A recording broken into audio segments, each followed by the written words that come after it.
சீயோன் விசுவாச தேவாலயம் வழங்கும் ஜீவ குரல்.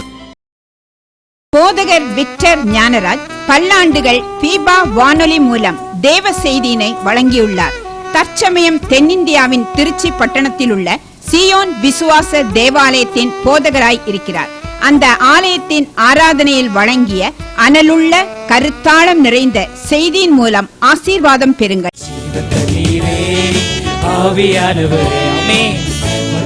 நதியாக வாரும் போதகரே, ஜீவ தண்ணீரே ஆவியானவரே, வற்றாத நதியாக வாரும் போதகரே, இயேசுவே நீர் பெரியவர். இன்றைக்கு ஒரு தீர்க்க தரிசன செய்தியை அளிக்க விரும்புகிறேன். இந்த செய்தியினுடைய தலைப்பு அக்கினி புத்திரனே வருக. You man of fire, you are welcome. தானியேலின் புத்தகம் 3ஆம் அதிகாரம் 25ஆம் வசனம்.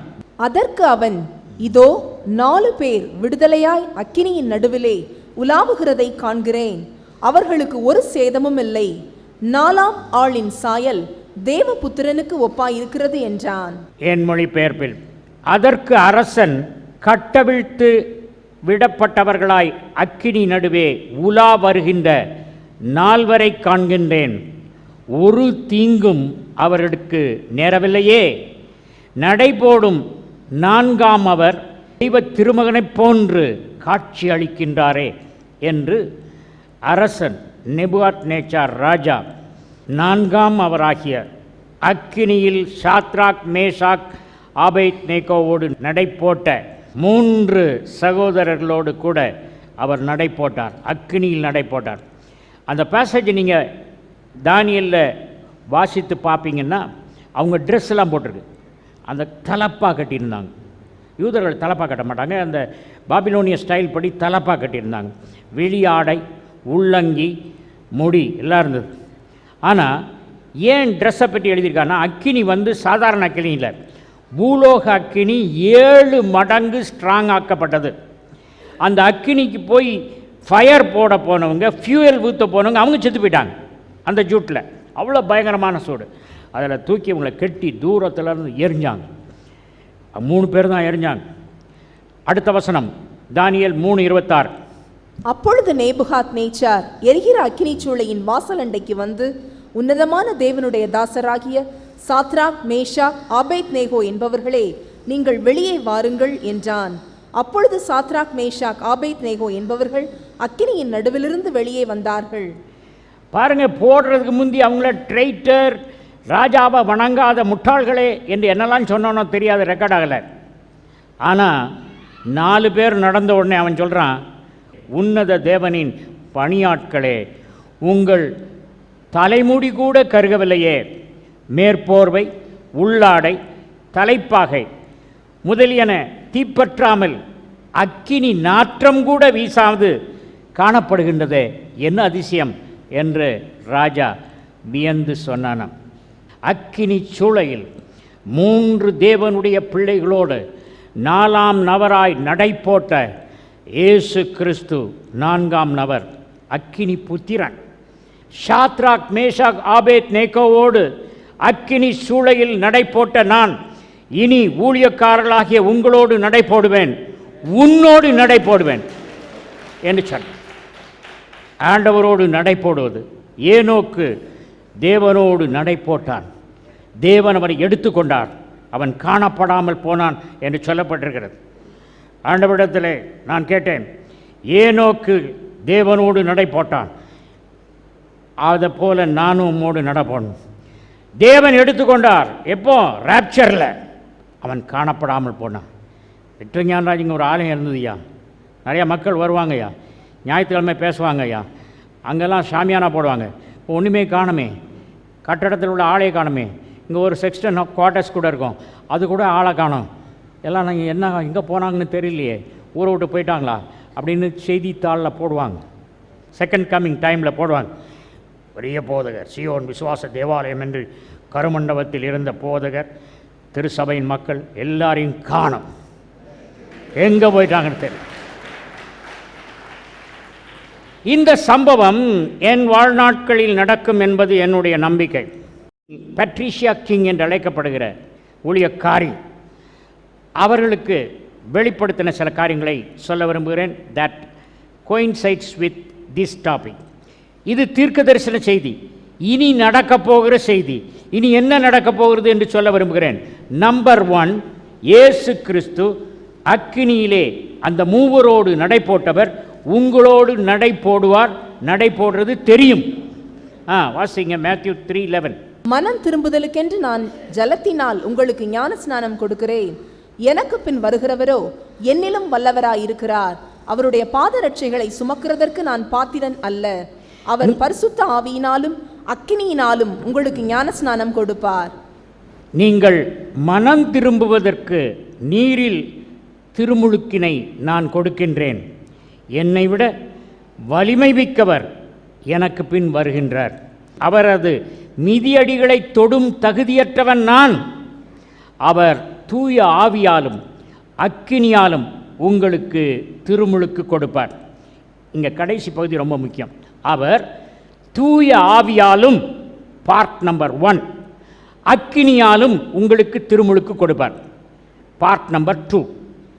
கர்த்தருக்குள் அன்பானவர்களே, பெந்தேகோஸ்தே நாளில் 17 நாடுகளில் இருந்த மக்கள் கூடியிருக்கும் பொழுது மேல் வீட்டு அறையிலிருந்து இறங்கிய 120 பேரும் பேதுரு பிரசங்கம் பண்ண சமயத்தில் ஒரு மொழியில் பிரசங்கம் பண்ணினார். 17 நாடுகளில் இருந்து வந்த 17 நாட்டு மக்களும் தங்கள் தங்கள் மொழியிலே காதிலே அந்த செய்தியானது விழுந்தது. பேதுரு பேசியது ஒரு மொழி. Peter was speaking in a particular language of Aramaic or Hebrew or Greek. I am not aware. But everybody heard the message in their own language. அவனவன் வெளியூரில் இருந்து வந்தவன், இவர் பேசுகிற பாச தெரியலையா, இவர் பிரசங்கம் பண்ணால் புரியுமா அப்படின்னு நினச்சிட்டு இருக்கும்போது காதில் செய்தி விழும்போது the miracle happened in the ear. They heard the message in their language. ஆகவே அந்த திருச்சபை பிறந்த நாளிலே இயேசு கிறிஸ்து பரமேறினதற்கு பின்பு 40 நாட்கள் இந்த உலகத்திலே சுற்றித் திரிந்தார். அதுக்கப்புறம் அவர் பரத்துக்கு எடுத்துக்கொள்ளப்பட்டார். பரத்துக்கு எடுத்துக்கொள்ளப்பட்ட அந்த நாளில் அவர் சொன்னார், நீங்கள் போய் எருசலேமில் காத்திருங்க. கதி சத்தே, sit tight in Jerusalem till you are filled with the Holy Spirit. பரிசுத்த ஆவியினாலும் வல்லமையினாலும் நிரப்பப்படும் வரைக்கும் எருசலேமிலே தரித்திருங்கள் என்று கட்டளை கொடுத்து போனார். ஆகவே எருசலேமிலே தரித்திருந்தார்கள். 10வது நாள், இயேசு பரமேறியதற்கு 10வது நாள், பெந்தேகோஸ்தே நாள். அந்த நாளிலே பரிசுத்த ஆவியின் ஞானஸ்நானம் கொடுக்கப்பட்டது. ஆனால் அக்கினி ஞானஸ்நானம் 2ஆம் வருகையின் சமயத்தில் கொடுக்கப்படும். திருச்சபைக்கினுடைய கடைசி கட்டத்தில் அக்கினி ஞானஸ்நானம் கொடுக்கப்படும். இந்த அக்கினி ஞானஸ்நானம் என்றால் என்ன என்பதை நான் உங்களுக்கு விளக்க விரும்புகிறேன். What is the baptism of fire? Baptism of fire, nobody has received so far. You are going to receive the baptism of fire from now on. அந்த அக்கினி அபிஷேகம், எத்தனையோ பேர் பேசுகிறாங்க, கர்த்தர் எனக்கு அக்கினி அபிஷேகம் கொடுத்துருக்காருன்னு என்கிட்ட வந்து சொல்லியிருக்காங்க. ஏன்னா திருச்சபை எடுத்துக்கொள்ளப்படுவதற்கு முன்பு பின்மாறி பொழியும் காலத்திலே இந்த அக்கினி அபிஷேகம் கொடுக்கப்படுகிறதா இருக்கிறது. The man of fire is coming to baptize you with fire. அவர் திருச்சபையின் கடைசி காலத்திலே, நாம் வாழ்கின்ற கிருபையின் இறுதி காலத்தில் அக்கினியினால் திருமுழுக்கு கொடுக்க வருகிறார். வெளிப்படுத்தின விசேஷம் 1ஆம் அதிகாரம் 14ஆம் வசனத்தை வாசிப்போம். அவருடைய சிரசும் மயிரும் வெண் பஞ்சை போலவும் உறைந்த மழையைப் போலவும் வெண்மையாயிருந்தது. அவருடைய கண்கள் அக்கினி ஜுவாலையைப் போல் இருந்தது.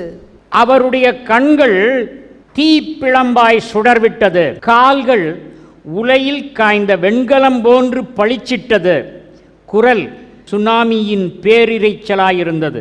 அவருடைய குரல், ஒரு சுனாமி வந்தால் பேரிரைச்சல் எப்படி இருக்குமோ, இந்த வார்த்தையெல்லாம் சுனாமிலாம் ஒரிஜினலில் இருக்கான்னு கேட்காதுங்க. நீங்கள் நல்லா புரிஞ்சுக்கிறதுக்காக நான் இதெல்லாம் சேர்த்து சொல்கிறேன், வேதத்தை நல்லா புரியும்படி. I have my own translation. அவருடைய குரல் சுனாமியின் பேரிரைச்சலாக இருக்க போகிறது. வர்றாரியா சீக்கிரம் பரலோகத்திலிருந்து குரல் ஒலிக்க கேட்பீர்கள்.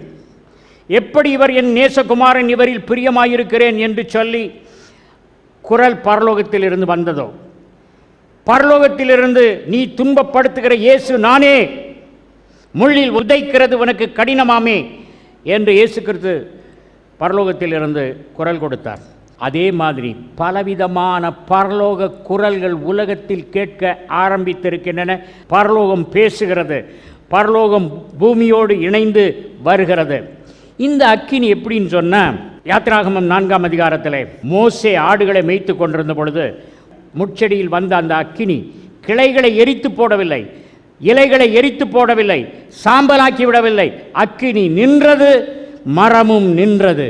இந்த அக்கினி உங்கள் மேல் வரும்பொழுது உங்கள் வாழ்க்கையில் உள்ள வேண்டாத காரியங்கள், வேண்டாத எண்ண படிவங்கள், fossils of bad memory, fossils of all sins of the past, sins of the physical body, sins of mental frame, everything shall be bulk erased. நொடி பொழுதுல எல்லாம் அழிச்சு போட போறார்.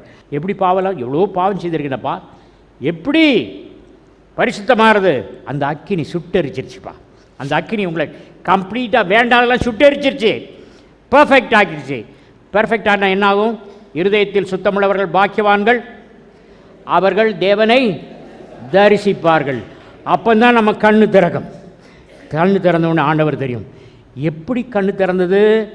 அந்த மேன் ஆஃப் ஃபயர், அந்த பேப்டிசம் ஆஃப் ஃபயர். லூக்கா எழுதின சுவிசேஷம் 12ஆம் அதிகாரம் 49ஆம் வசனத்தில் என்ன சொல்கிறார்? பூமியின் மேல் அக்கினியை போட வந்தேன், அது இப்பொழுதே பற்றி எரிய வேண்டுமென்று விரும்புகிறேன். அந்த காலத்திலிருந்து அக்கினி பற்றி எரிய வேண்டும் என்று விரும்புகிறார். என்ன அக்கினி? இந்த பயங்க பாவத்தெல்லாம் அறிக்கையிடுடான்னா அறிக்கையிட மாட்டான், செய்துக்கிட்டே தான் இருப்பான். அதனால் என்ன செய்கிறது? நானே அக்கினியாக போய் அவங்க பாவத்தெல்லாம் எரேஸ் பண்ணி அவங்க கண்ணை திறந்து என்னை பார்க்க வச்சுட்டேன்னா அதுக்கப்புறம் பாவம் செய்ய மாட்டாங்க. I started to see the Lord Jesus because the baptism of fire started to come onto this earth. பூலோகத்திலே இந்த அக்கினியின் அபிஷேகம் வர ஆரம்பித்தது. ஆகவே திருச்சபையின் ஆரம்ப காலத்திலே பரிசுத்த ஆவியின் அபிஷேகம், திருச்சபையின் கடைசி காலத்திலே, திருச்சபை பரலோகத்துக்கு எடுத்துக்கொள்ளப்படும் கடைசி காலத்திலே இந்த அக்கினி ஊற்றப்படுகிறதா இருக்கிறது. மக்களுடைய கண்கள் திறக்கப்படுகிறதா இருக்கிறது. இயேசு கிறிஸ்து சொன்னார், சிறு பிள்ளை போல் ஆகாவிட்டால் தேவனுடைய ராஜ்யத்தை நீங்கள் காண மாட்டீர்கள் என்று சொன்னார். ஆகவே தான் நிறைய சிறு பிள்ளைகள் தான் இப்போ தேவனுடைய ராஜ்யத்தை காண்றாங்க. சிறு பிள்ளை போல இருக்கிற பெரியவங்களும் காண்றாங்க. ஆகவே நீங்கள் சிறு பிள்ளையை போல மாறணும். சிறு பிள்ளைகள் என்ன தெரியுமா? அந்த பக்கத்து வீட்டு பையன், இந்த பக்கத்து வீட்டு பையன், 2 பேரும் விளையாடும்போது சண்டை போட்டுப்பாங்க.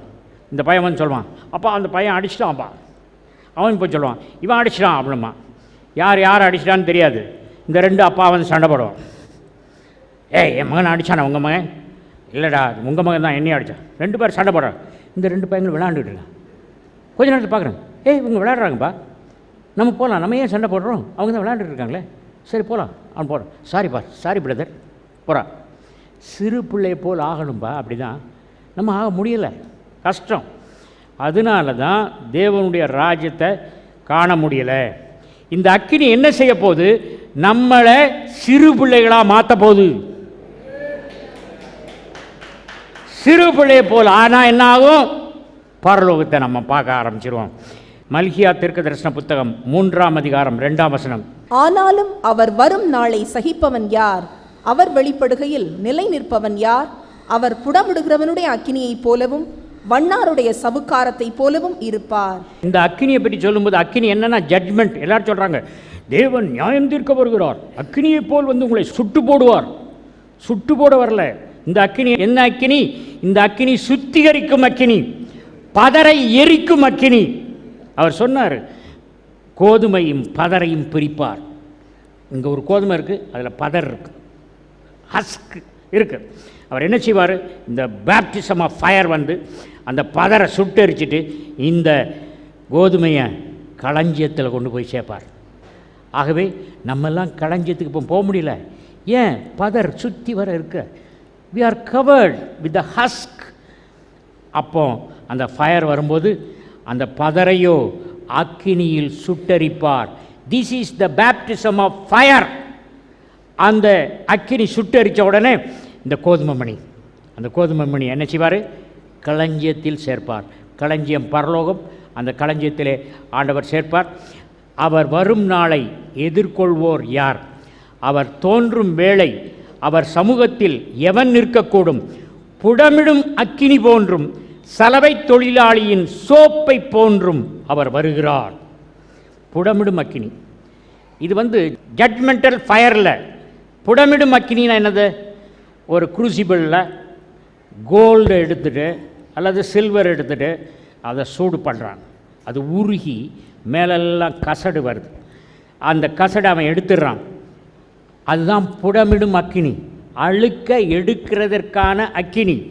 ஆகவே the next baptism which is coming into this world as a prophetic message, I am saying, is going to burn the dross of everybody, unwanted thoughts, fossils of bad memory. Everything will be bulk erased and we will see God. கர்த்தருக்குள் அன்பானவர்களே, அந்த Shadrach Meshach Abednego இருக்கும்போது ராஜா இவங்களை கட்டியிருந்தான் கயறு. நெபுகாத் நேச்சார் ராஜாவினுடைய கயறு 3 பேரை கையும் காலையும் கெட்டி தான் தூக்கிப்படான். ஆனால் அந்த அக்கினி எதை எரிச்சுது? அந்த கயிறை மாத்திரம் எரிச்சுது. ரொம்ப ஜாக்கிரதையாக இருக்கணும். அயன் பண்ண போட்டால் சில வேளையில் அந்த காலத்து கறி அயனில் ஏதாவது ஒரு கறிப்பொறி ஒழிஞ்சு ஓட்டை விட்டு வரும் சட்டை. அப்படி இல்லை, இது அந்த கயிறை மாத்திரம் எரிச்சு போட்டுது. அவன் கையெல்லாம் ஃப்ரீ ஆயிடுச்சு. ஆண்டவர் வந்துட்டார், அவன் கூட நடக்கிறார். கர்த்தருக்குள் அன்பானவர்களே, அதே ஆண்டவர் உங்களோடு நடைபெற போகிறார். நீதிமொழிகள் 6:28 பூலோகத்தின் அக்கினியை பற்றி சொல்லுவது என்ன?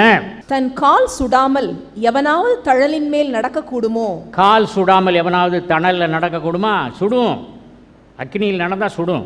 ஆனால் இந்த அக்கினி வேற அக்கினி. நம்முடைய வேண்டாத காரியங்களை எரித்து போடும் பரிசுத்த ஆவியின் அக்கினி. வாசிங்க எசேக்கியேல் 28:14. நீ காப்பாற்றுகிறதற்காக அபிஷேகம் பண்ணப்பட்ட கேரூப், தேவனுடைய பரிசுத்த பர்வதத்தில் உன்னை வைத்தேன். அக்கினிமயமான கற்களின் நடுவே உலாவினாய். அக்கினிமயமான கற்களில் உலாவும் ஸ்லாக்கியம் பெயல்செபூபுக்கு கொடுக்கப்பட்டது. அந்த ஸ்லாக்கியத்தை இழந்து போனான். ஆனால் அந்த அக்கினி நமக்கு கொடுக்கப்படுது. கர்த்தருக்குள் அன்பானவர்களே, ஏசாயா தீர்க்கதரிசன புத்தகம் 43 அதிகாரம் 2 வசனம் சொல்லுகிறது, நீ அக்கினியில் நடக்கும்போது வேகாதிருப்பாய், நெருப்பு உன்மேல் பற்றி எரியாதுன்னு ஏசாயா 43:2 சொன்னவர் தானியேல் 3:25 அதை நிரூபித்து காட்டினார். வேதத்தில் சொன்ன ஒவ்வொரு வசனமும் it is proved beyond doubt. So what is said in Isaiah 43:2 is fulfilled in Daniel chapter 3:25. அந்த தூற்றுக்கூடை அறுவடை முடிஞ்சுது. இங்கே நெல்லெல்லாம் கொட்டியிருக்க, கோதுமையெல்லாம் கொட்டி போட்டிருக்க. ஒரு சுழவை எடுத்து அதில் வச்சு அப்படி இது பண்ணுவாங்க, அது கீழே விடும். அப்போ என்ன செய்யும்? கோதுமை மணியெல்லாம் இங்கே விடும், பதரெல்லாம் காற்றுல அடித்து அங்கே போகும். அதைத்தான் தூக்கி எரிக்க போகிறாங்க. அதே போல் சாத்தான் படைத்தான் உன்னே, உன் விசுவாசம் தோற்று போகாமல் இருக்கும்படி பேதுருவே உனக்காக வேண்டிக் கொண்டேன். ஆனால் இப்போ இல்லை, சாத்தான்லாம் பக்கத்தில் வர முடியாது. ஆண்டவர் என்ன செய்கிறாரு? கோதுமை மணியாக நம்மளை தூற்று கூட வச்சு சுழ வச்சு புடைக்க போகிறார். அப்போது கோதுமை மணியில் அங்கே விடும், பதரெல்லாம் அங்கே போயிடும். அந்த பதரை அவர் எரிச்சு போட போகிறாரு. Baptism of the Holy Spirit, Matthew's gospel chapter 3:12. இந்த மத்தேயு 3:13 தான் அக்கினியின் அபிஷேகத்தை பற்றி சொல்லப்பட்டிருக்கிறது. 3:12 என்ன சொல்றாரு? தூற்றுக்கூடை அவர் கையில் இருக்கிறது, அவர் தமது களத்தை நன்றாய் விளக்கி தமது கோதுமையை களஞ்சியத்தில் சேர்ப்பார், பதரையோ அவியாத அக்கினியினால் சுட்டரிப்பார் என்றான். அவர் தூற்றும் சுளவை தம் கையில் எடுத்து கோதுமையையும் பதரையும் பிரித்தெடுப்பார். கோதுமையில் உள்ள பதரையும் ஹஸ்கையும் அவர் பிரித்தெடுப்பார். கர்த்தருக்குள் அன்பானவர்களே, உங்களுக்கு வேண்டாத காரியங்கள், கடவுளை பார்க்க முடியாமல் இருக்கிற எல்லா காரியத்தையும் அவர் பிரித்தெடுப்பார். கோதுமையை களஞ்சியத்தில் சேர்ப்பார், பதரையோ நெருப்பில் சுட்டரிப்பார். இந்த கடைசி காலத்தில் தான் அந்த அக்கினி நம்மேல் இறங்கும். ஏசாயா தீர்க்கதரிசன புத்தகம் 60 அதிகாரம் 2 வசனம் சொல்லுகிறது, இதோ இருள் பூமியையும் காரிருள் ஜனங்களையும் மூடும், ஆனாலும் உன்மேல் கர்த்தர் உதிப்பார், அவருடைய மகிமை உன்மேல் காணப்படும். ஆண்டவரின் மாட்சிமை உன்மேல் உதயமாகும். உன் ஒளி தோன்றிற்று, எழுந்திடு, ஒளி வீசிடு. அந்த அக்கினி வந்த உடனே நம்மலாம் சோர்ந்து போய் இப்படி உட்காந்துருக்கவங்களாம் எந்திரிச்சிருவோம், ஒளி வீசுவோம். ஆண்டவர் என்ன சொன்னார்? ஒளி வீசுவோன்னு சொன்னால் சும்மா நான் ஒரு டைம் பாஸ்க்கு சொல்லப்பா, அவனை ஆறுதல் படத்தை சொல்ல, கட்டாயமாக ஒளி வீச போகுது. ஆண்டவர் எனக்கு சொன்னது மறுபடியும் நான் சொல்கிறேன் கேளுங்க. நம்ம சரீரத்திலிருந்து லைட் வீச போகுது. ஒவ்வொருவருக்கும் சரீரத்தில் ஒளி வரப்போகிறது என்று ஆண்டவர் தீர்க்க தரிசனமாக உரைக்கிறார். அதற்கு அவர் கொடுத்த அந்த வசனங்களை சொல்ல விரும்புகிறேன். யாத்ராகமத்துக்கு செந்தமிழ் விடுதலை பயணம். விடுதலை பயணம் சாப்டர் 34 verse 29. மோசே சாட்சி பலகைகள் இரண்டையும் தன் கையில் எடுத்துக்கொண்டு சீனாய் மலையிலிருந்து இறங்குகிற போது தன்னோடே அவர் பேசினதினாலே தன் முகம் பிரகாசித்திருப்பதை அவன் அறியாதிருந்தான். ஃபர்ஸ்ட் டைம் 40 days, அந்த 10 கற்பனை உடைச்சிட்டு ரெண்டாவது தடவை 40 days. Theologically speaking 3 times he was in the presence of the Lord without food, without water, without natural callings. Bathroom போல ஒன்றும் போல 40 நாள் அதான் தேவனோடு கூட 40 நாள் இருந்தால் முகம் பிரகாஷ். இப்போ ஆண்டவர் சாத்ராக் மேஷாக் ஆபேத்நேகோவோட நடந்தது போல் நம்மகிட்ட நடக்கும்போது, நம்ம கூட நடக்கும்போது என்ன நடக்கும்? மோசே தேவனோடு இருந்தபோது முகம் பிரகாசித்தது மாதிரி நம்மும் தேவனோடு இருக்கும்போது என்ன செய்யும்? முகம் பிரகாசமடையும். பேதுரு, யாக்கோபு, யோவான் மறுரூப மலையில் இயேசு கிறிஸ்துவின் பரலோகத்தின் அக்கினி புத்திரனுடைய முகம் சூரியனைப் போல் பிரகாசித்தது. Matthew's gospel chapter 17. அப்போஸ்தலர் 6:15. ஆலோசனை சங்கத்தில் உட்கார்ந்திருந்த அனைவரும் அவன் மேல் கண்ணோக்கமாயிருந்து அவன் முகம் தேவதூதன் முகம் போலிருக்க கண்டார்கள். தலைமை சங்கத்தார் ஸ்தேவானை உற்று நோக்கிய வேளை அவரது முகம் சம்மனசு முகம் போன்று பிரகாசிக்க கண்டனர். சம்மனசு means angels. God is interested to walk with man. மோசேயோடு நடை போட்டவர், நேற்றும் இன்றும் என்று மாறாதவர். ஆபிரகாமோடு நடை போட்டவர், நேற்றும் இன்றும் என்று மாறாதவர். பழைய ஏற்பாட்டு பக்தர்களோடு இருந்தவர், சீசர்களோடு இருந்தவர், நேற்றும் இன்றும் என்று மாறாதவர்.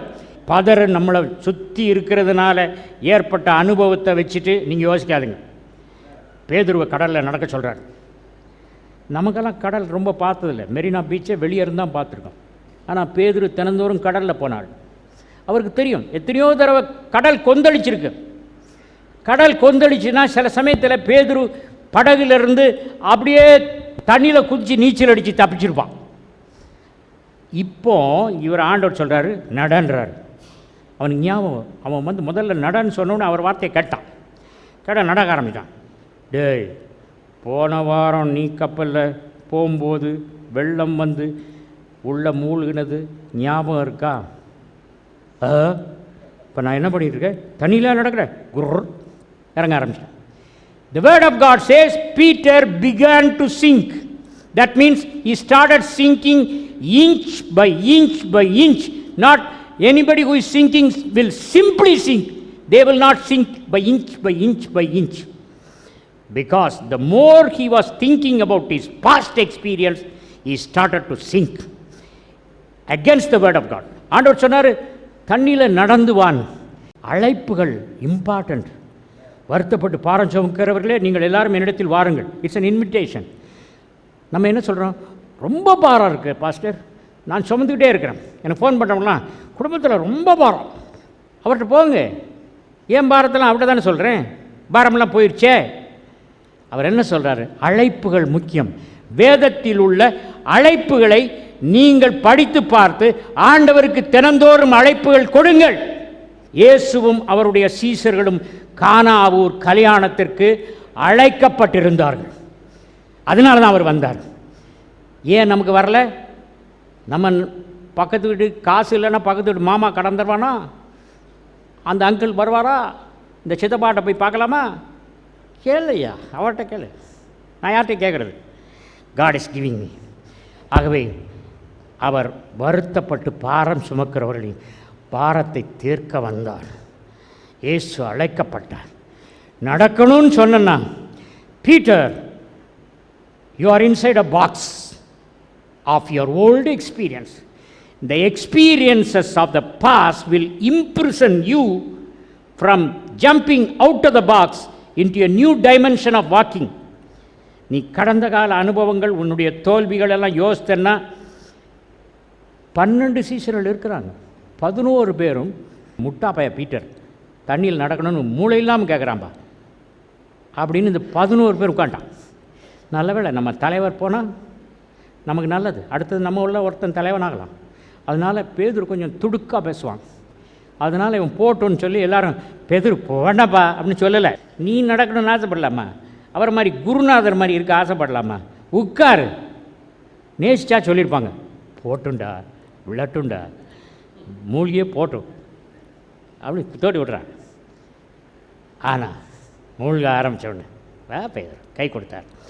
ஆகவே அந்த அக்கினி அபிஷேகம் வந்த உடனே ஆண்டவர் உங்களோடு நடந்து ஓடும்போது சொல்வார், நடந்து வா, உன் பழைய காலத்து படகை விட்டுரு, தண்ணியில் நட. Peter was not walking on water, Peter was walking on faith. Faith is a substance. The steps of faith usually falls on a water but finds a solid rock underneath. விசுவாசத்தின் அடி எடுத்து வைக்கும் பொழுது அது தண்ணீரில் தான் வைக்கப்படும். ஆனால் கால் வைத்தவுடன் ஒரு கல் அடியில் வந்து சேரும். ஆகவே கர்த்தாவே, இந்த சத்தியங்களை நான் சொன்னேன். It is a time to step out of your box.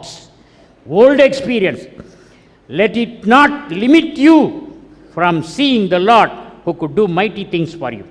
ஜீவனுள்ள அன்பின் பரமபிதாவே, இந்த வேலைக்காய் நன்றியோடு ஸ்தோத்திரத்தை ஏறெடுக்கிறேன்.